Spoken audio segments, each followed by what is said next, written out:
मैं शमशेर खान, सहाचार्य गणित, राजकीय कन्या महाविद्यालय चौमू। अपन पढ़ रहे हैं क्षेत्रकलन। क्षेत्रकलन सूत्र भी अपन ने पढ़ा और क्षेत्रकलन सूत्र पे एक क्वेश्चन अपन ने सोल्व किया था। आज अपन 2 क्वेश्चन और डिस्कस करते हैं। मेन चीज़ ये है, क्षेत्रकलन से में अपन किसी भी क्षेत्र का क्षेत्रफल निकालना चाहते हैं तो क्षेत्रफल के लिए सूत्र अपने को आना चाहिए। क्षेत्रकलन का जो सूत्र है साधारण है, और उसके साथ जो वक्र दे रखा है उसका रेखा चित्र, मतलब भाई वो दीर्घवृत्त का समीकरण है, वृत्त का समीकरण है, परवलय का समीकरण है, आदि आदि। तो उसके लिए अपने को उसका जो समीकरण दे रखा है उसका अनुरेखण अपन करते हैं। तो अनुरेखण में अपन क्या है कि ज़्यादातर अपने समीकरण जो जैसे दीर्घवृत्त का समीकरण दे रखा है तो अपने को अनुरेखण करने की जरूरत नहीं है, सीधा दीर्घवृत्त का डायग्राम बनाओ और उसके लिए लिमिट निकालो और क्षेत्रफल ज्ञात कर लो। आज अपन इसी पे अनुरेखण कैसे करते हैं, मोटा मतलब अनुरेखण, पूरा अनुरेखण अपने को आए नहीं आए वो एक कोई बात नहीं। यदि अनुरेखण से अपने को आइडिया मिल जाता है कि ये वक्र इस टाइप का है, क्योंकि अपन प्रैक्टिस करेंगे तो अपने को ज़्यादातर तो इक्वेशन देखते ही जो समीकरण दे रखा, वक्र का समीकरण दे रखा होगा, उससे पता लग जाएगा भी इसका डायग्राम क्या है, ये किसका समीकरण है। यदि अपने को नहीं पता लगे तो अपन क्या है, कुछ 2-3 टिप्स अपन हर क्वेश्चन में देखेंगे। अनुरेखण कैसे किया मैंने इस क्वेश्चन में लिख के बताया है। यदि आपको अनुरेखण पता है, डायग्राम सीधा बनाओ और क्षेत्रफल निकाल लो। अनुरेखण कैसे किया वो बताने की जरूरत नहीं है, पर हर क्वेश्चन में अपन अनुरेखण करके देखेंगे तो अपने को आइडिया भी मिलेगा, कुछ याद भी रहेंगे और कुछ इक्वेशन देखते होंगे, कुछ इक्वेशन का अपन अनुरेखण के कुछ नियम अपन लगाएंगे तो अपने को उसका डायग्राम पता लग जाएगा। आज प्रश्न है, वक्र x² + y² + b² = 1 का संपूर्ण क्षेत्रफल ज्ञात कीजिए। ये किसका समीकरण है? दीर्घवृत्त का समीकरण है। दीर्घवृत्त का समीकरण है, दीर्घवृत्त के बारे में आप लोग जानते होंगे। अब चूंकि ये समीकरण अपने को पता है दीर्घवृत्त का समीकरण है, पर अपने ये मान के चलते हैं कि ये अपने को पता नहीं है कि ये जो दी हुई इक्वेशन दीर्घवृत्त की है या नहीं है। तो इसके लिए अपन सबसे पहले तो देखते हैं, वक्र के समीकरण में x और y की घात सम है। इसका मतलब क्या हो गया, वक्र x तथा y अक्ष के परित सममित है, अतः वक्र दोनों अक्षों के सापेक्ष सममित है। ठीक है, और अतः दोनों अक्ष इसे 4 भागों में विभाजित करेंगे। हम यहाँ प्रथम पाद में स्थित क्षेत्र OAB का क्षेत्रफल ज्ञात कर लेते हैं। तो प्रथम पाद में जो अपना ये क्षेत्र है, कौन सा, ये OABO, ये जो अपना क्षेत्र है उसका क्षेत्रफल ज्ञात कर लेंगे, और चौथे भाग का क्षेत्रफल ज्ञात हो गया तो उसे अपन 4 से गुणा कर देंगे। ठीक है, तो दीर्घवृत्त का समीकरण दे रखा है, अपने को पता है ये दीर्घवृत्त का समीकरण है। अपन ने दीर्घवृत्त का डायग्राम बना लिया, डायग्राम बना के अपन ने इसका ये क्षेत्र OABO, ये क्षेत्र अपन ले लेते हैं और इसका क्षेत्रफल ज्ञात कर लेते हैं। तो यहाँ सीमाएं x = 0 से x, मतलब इस क्षेत्र की सीमा क्या होगी, x की लिमिट क्या होगी 0 से a, y की लिमिट क्या होगी 0 से b। तो मैंने लिख दिया यहाँ सीमाएं, जब x = 0 y = b, जब y = 0 तो x = a, ये सीमाएं हैं। अतः वक्र अनुरेखण उपरोक्तानुसार होगा। ये उपरोक्तानुसार मतलब ये, ठीक है। तथा वक्र का क्षेत्रफल = 4, क्योंकि चौथे भाग का कर रहे हैं तो 4 × लिमिट किसकी लगाएंगे, x की लिमिट लगाएंगे, क्योंकि अपन ने पट्टी किसके सापेक्ष लिए, y के सापेक्ष। पर इसमें आपको ज़्यादा उलझने की जरूरत नहीं है। अपना सूत्र होता है समाकलन 0 से a f(x) dx। f(x) किसका, y को अपन क्या लिखते हैं, f(x) मतलब x का फलन। तो 0 से a y dx = 4 × समाकलन 0 से a f(x) dx, और y का मान दिए हुए समीकरण से ज्ञात कर लो। तो y का मान यहाँ रख दिया अपन ने। तो अगला स्टेप आ जाएगा 4 इंटू समाकलन 0 से a b upon a under root A square minus x square D X. ठीक है, और अब इसे b अपॉन a को बाहर ले लेते हैं और समाकलन कर लेते हैं। तो समाकलन का सूत्र ये सीधा है।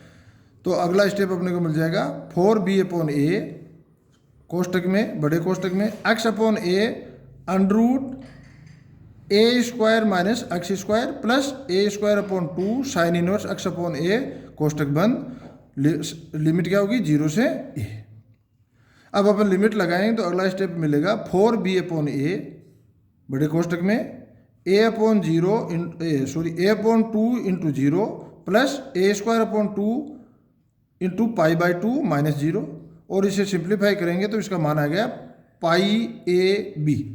मान क्या आ गया पाई ए बी, जो इस क्षेत्र का पूरे ये जो क्षेत्र है किससे बाउंडेड है, इस रेखा से दीर्घवृत्त, अपने को दीर्घवृत्त का क्षेत्रफल प्राप्त हो गया पाई ए बी। अब एक क्वेश्चन अपन और देखते हैं। प्रश्न है निम्न वक्र तथा उसके अनंत स्पर्शी के मध्य का क्षेत्रफल ज्ञात करो। अपना वक्र क्या है x Y square is equal to 4a square कोष्टक में 2a माइनस एक्स। ये तो वक्र दे रखा है। निम्न वक्र, वापस क्वेश्चन पढ़ देता हूँ। निम्न वक्र तथा उसके अनंत स्पर्शी के मध्य का क्षेत्रफल ज्ञात करो। वक्र दे रखा है x Y square is equal to 4a square into 2a minus X. ये अपना वक्र है। अब सबसे पहले भाई इस वक्र का डायग्राम बनाना है, तो इसका अनुरेखण करना है। तो मोटा मोटी अपन देख लेते हैं कि वक्र की समीकरण में y की घात, वक्र की समीकरण में y की घात सम है, अतः वक्र x x के सापेक्ष सममित होगा। ठीक है, अब अनंत स्पर्शी कौन सी होगी भाई? अनंत स्पर्शी क्या है? x की उच्चतम घात के एक घातीय गुणनखंडों को शून्य के बराबर रखने पे प्राप्त होती है, वो yx के x की उच्चतम घात के एक घातीय गुणनखंडों को शून्य के बराबर रखने पर x एक्सिस के समानांतर अनंत स्पर्शी प्राप्त होती है। y स्क्वायर के एक घातीय गुणनखंड को शून्य के बराबर रखने पर y x के समानांतर अनंत स्पर्शी ज्ञात होती है। तो अपन y स्क्वायर का एक घातीय गुणनखंड है, क्या है x, तो x इजकल टू 0। तो x इजकल टू 0 अर्थात वाई एक्स वक्र की अनंत स्पर्शी होगी। तो अनंत स्पर्शी तो क्या हो गई भाई? वाई एक्स किसकी अनंत स्पर्शी होगी? वक्र की अनंत स्पर्शी हो गई। और x एक्स के सापेक्ष सममित है, x एक्स के सापेक्ष सममित है। और x की लिमिट जब y इजकल टू 0 मतलब x एक्सिस पे, y इजकल टू 0 का मतलब क्या होता है भाई? x एक्सिस पे लिमिट। तो x एक्सिस पे लिमिट क्या होगी? जब y इजकल टू 0 तो x की लिमिट होगी 2a, मतलब y एक्स, ये x को 2a 0 पे काटेगा। ठीक है, और अनंत स्पर्शी इसकी जो शाखाएं हैं, दोनों शाखाएं हैं वो y इधर y एक्स को अनंत पे स्पर्श करेगा और ये इधर y डैश एक्सिस को मतलब y एक्सिस को ऊपर और नीचे अनंत पे स्पर्श करेगा। तो अपने को आइडिया मिल गया कि ये वक्र इस टाइप का है। तो ये जो समीकरण देखते ही आपको ये ध्यान में आना चाहिए। नहीं ध्यान में आता है तो अनंत स्पर्शी का पता कर लो, कौन से एक्स के सममित है वो पता कर लो, और ये एक्स एक्सिस को कहाँ काटेगा? जब y इजकल टू 0, तो दिए समीकरण में y इजकल टू 0 रखा तो 2a 0, y एक्स एक्सिस पे जहाँ काटेगा प्रतिच्छेदित करेगा उस बिंदु के निर्देशांक हो गए 2a 0। तो इससे मोटा मोटी अपने को पता लग जाता है कि वक्र इस टाइप का है। ठीक है, अब अभीष्ट क्षेत्रफल अब सममित है तो अपन ऊपर वाले आधे भाग का क्षेत्रफल ज्ञात कर लेते हैं और 2 से गुणा कर देते हैं। तो सममित है तो 2 समाकलन 0 से 2a, लिमिट किसकी लगेगी? x की लिमिट। तो समाकलन 0 से 2a y dx, और y का मान वक्र के समीकरण से अपन रख देते हैं।